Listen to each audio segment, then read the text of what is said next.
Okay, so let's talk about social finance or impact investment. So previously, I drew a circle before to describe what a social business is. And I said that a social business is a combination of an impact model and a business model. How do you create impact? How do you generate funding? How do you generate revenue? Social finance is the flip side of that circle. In other words, we can draw two similar circles that explains the motivation of a social investor. An investor invests because they want to create social impact, or they want to generate a financial return, or both, right? And so we can actually describe the motivation of a social investor using these two circles. If you only care about social impact, then essentially you're a donor. You don't care about how much money you get back or how much profit you make, so you're giving grants. So that's essentially philanthropy. If you only care about how much money you make, you're a commercial investor. And if you want your money back, but you predominantly care about social finance, social mission, then you are this very strange group in the middle, which we call the social investor. So the social investor is a very niche subset of impact of social finance, where they put money into an organization, and they want to see social impact as a result of that, but they also want their money back. And we can draw a spectrum of social investors. We can take that narrow strip in the middle between these two circles, and we can define how much money do they want back. Do they want a lot of money back, in which case they're on the commercial side of the spectrum, or are they happy with just their original investment back, in which case they are just a social first investor, as we call them, right?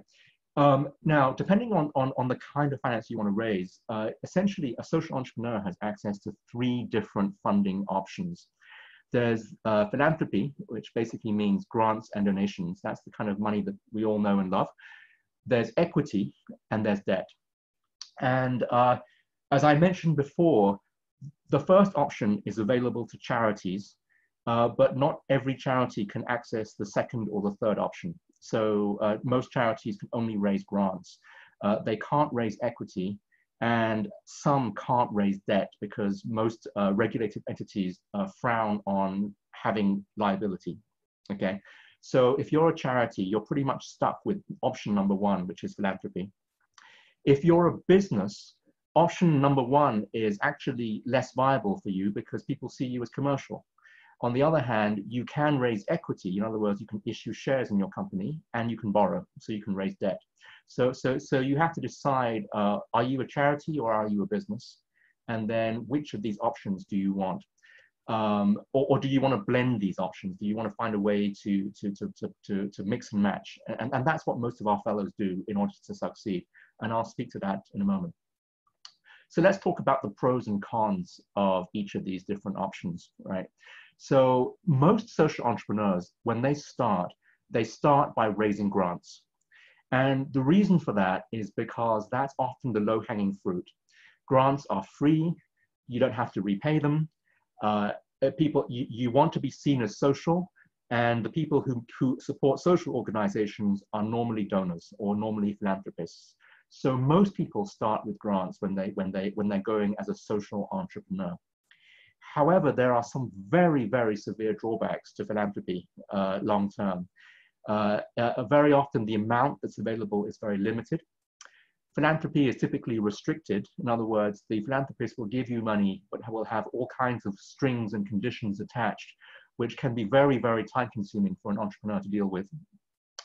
It's a great administrative burden to manage grants, right? If you have to raise 3 million euros and manage 25 or 30 grants, each with their own requirements and reporting, that's a lot of work to be able to manage. And frankly, philanthropy is unreliable. Your donor can disappear tomorrow. They can change their mind. They can say, I'm going to give you 1 or 2 years, but after that, I'm gone, right? So you constantly have to be out there passing around the begging bowl looking for grants. And so it's a very broken and a very unsatisfactory model for a social entrepreneur to be wedded to philanthropy as an option. And so most of them, if they decide that they have a business model or the potential for a business within their organization as a subset of what they do, they get very interested in the idea of could they raise investment, which comes in two different flavors, as we've mentioned, equity or debt. So let's look at each of those. Neither of those is fully optimal, to be quite frank. And the entrepreneur very often has to make a choice between those two. So if you want to raise equity, what that means is that you have to sell ownership in your company. So you have to say, I'm going to sell 5% or 10% to somebody else, which basically means that you're inviting somebody to be a co-business owner alongside you. And you're going to give up some of your control to that person, right? So the question for the social entrepreneur is, are you willing to do that? Are you willing to give up some control and ownership in what you do to a third party in exchange for cash? If you do that, you'll be sharing the risk of the business with them. So if it fails, they will fail alongside you. If you do well, they will be entitled to their percentage of the reward, of the profits, right? So you share the risk and the reward, but you now have a business partner who sits alongside you and helps make decisions alongside you as well, especially if you give up more than 50% of the company. Because by that stage, essentially, you are no longer the owner of the company anymore. And now there is somebody who owns more than 50%. So they could even override you in certain cases if you've gone so far as to sell more than 50%.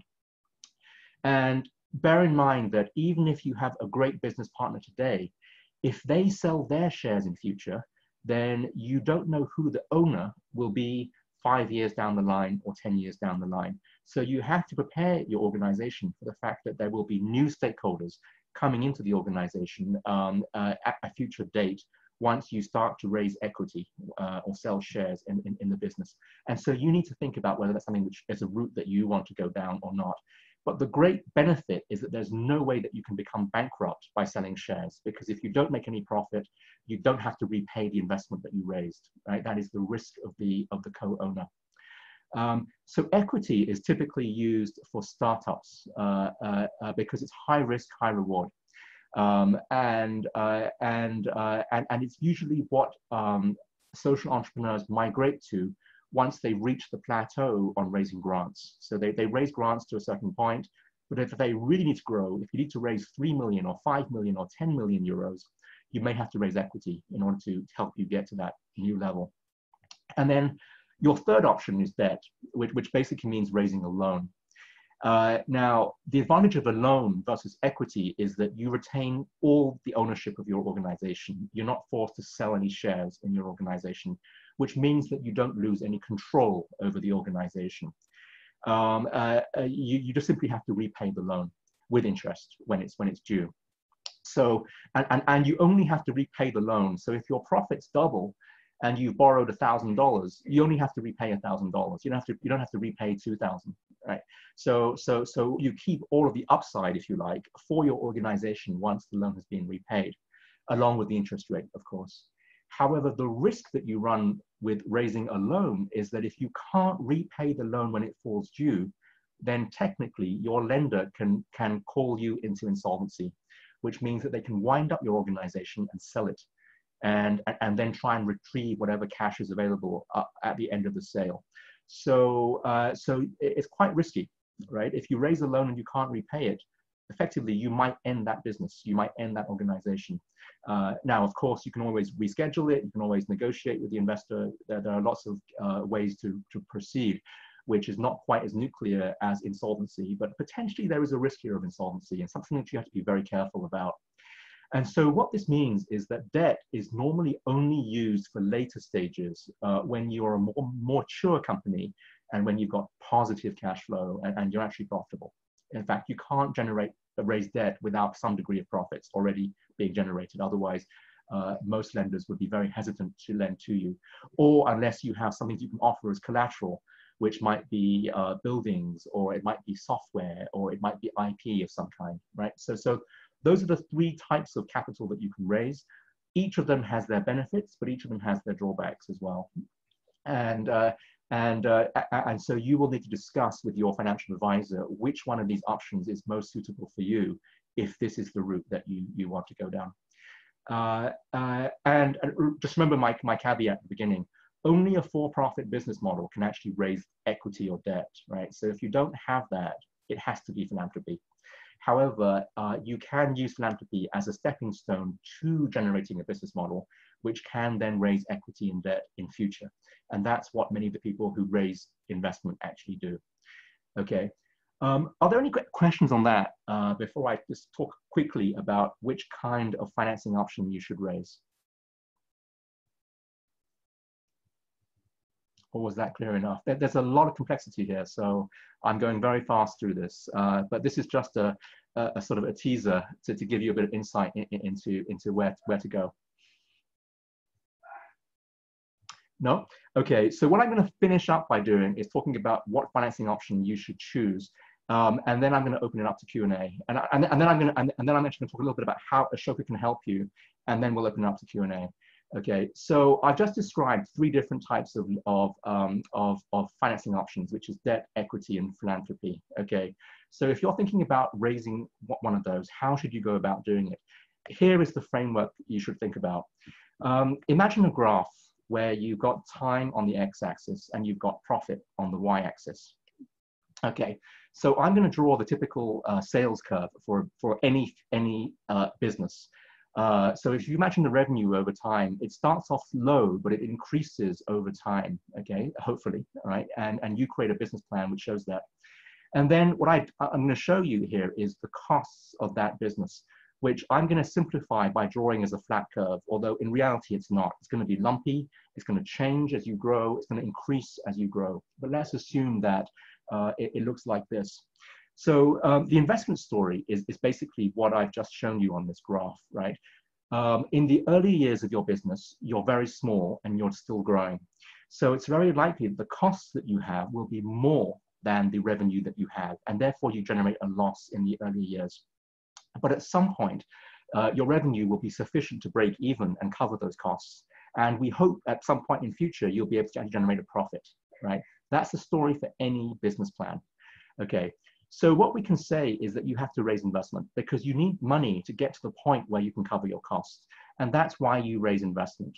So you go to investors and you raise the amount of money shown by this green triangle on the left. This is the funding need. And you can see how long you have to raise money for. It's for 2 to 3 years until that point at which you'll break even, right? And then once you're profitable, you can generate future profit, which you can then use to repay the investment that you raised before. So what you do when you present a business plan to an investor is you draw this graph and you show them how much sales do you think you're going to make, how much money do you think you need to raise from them, and how much profit will you generate at some point in future. And the ratio of these 2 triangles essentially gives you how much financial return do you have.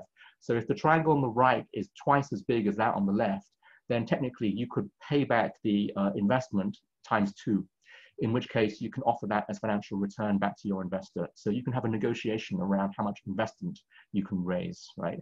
And then whatever upside you keep is for yourself to reinvest in the business for your mission. So by drawing these curves, you can look to see what kind of investment is suitable for you.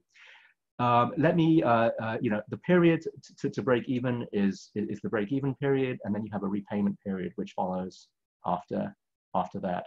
So what we do when we work with you to help you raise investment is that we will build a financial model where we will take the assumptions of your social business and essentially project forward for the next 5 to 7 years.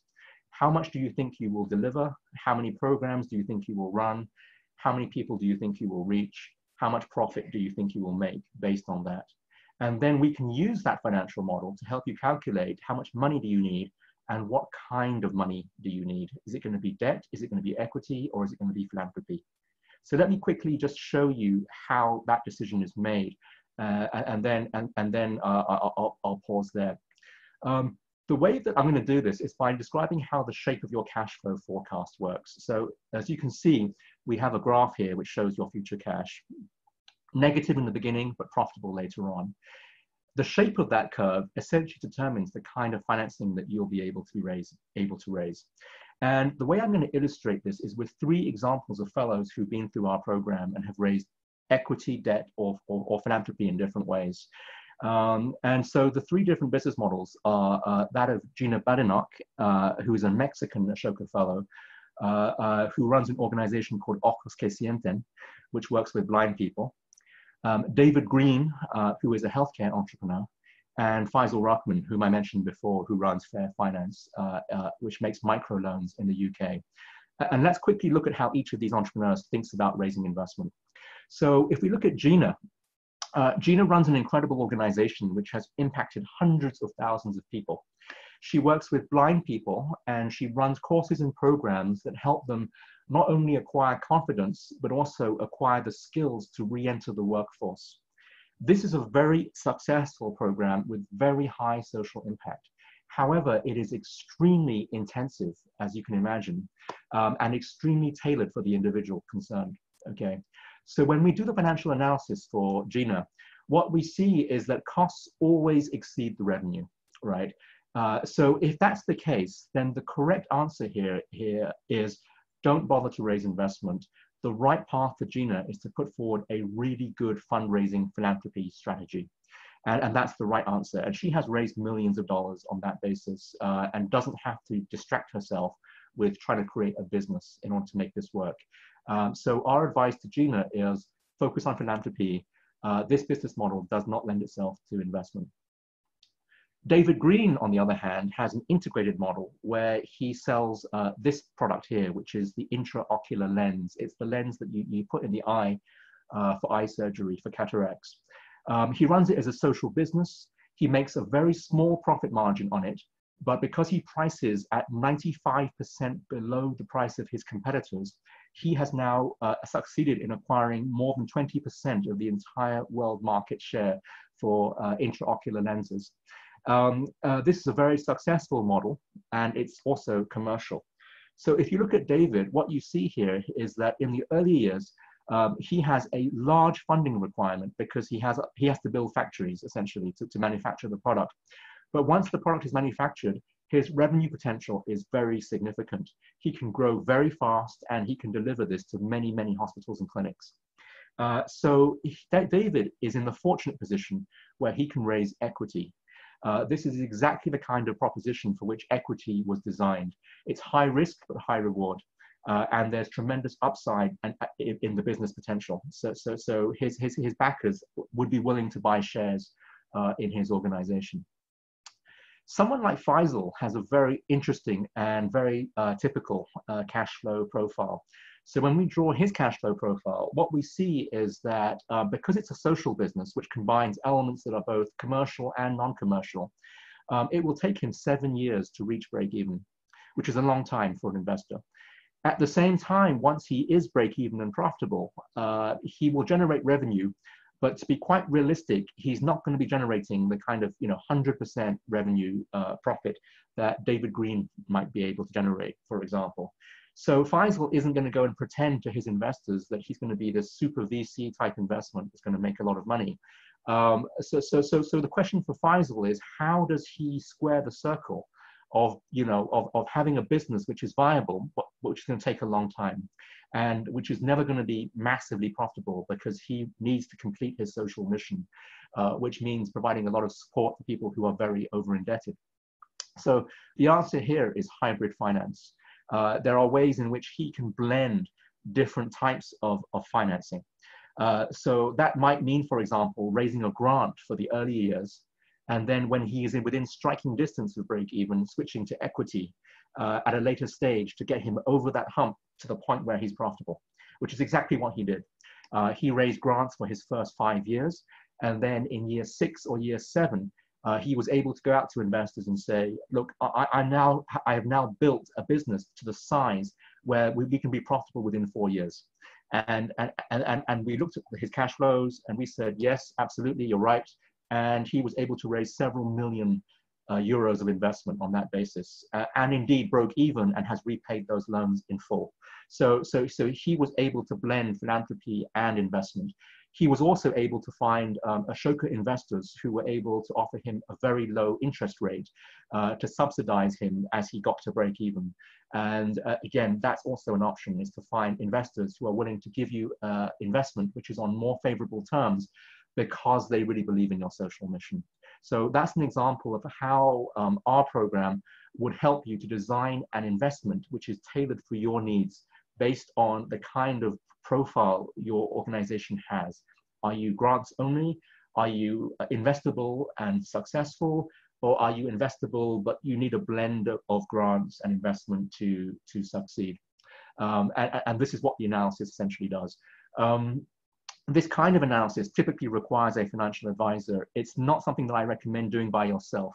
And that's why many of our Ashoka supporters, members of the ASN network, have a great deal of expertise in this, and will be able to help you with this process. So something which you can definitely draw upon our ASN to help you develop.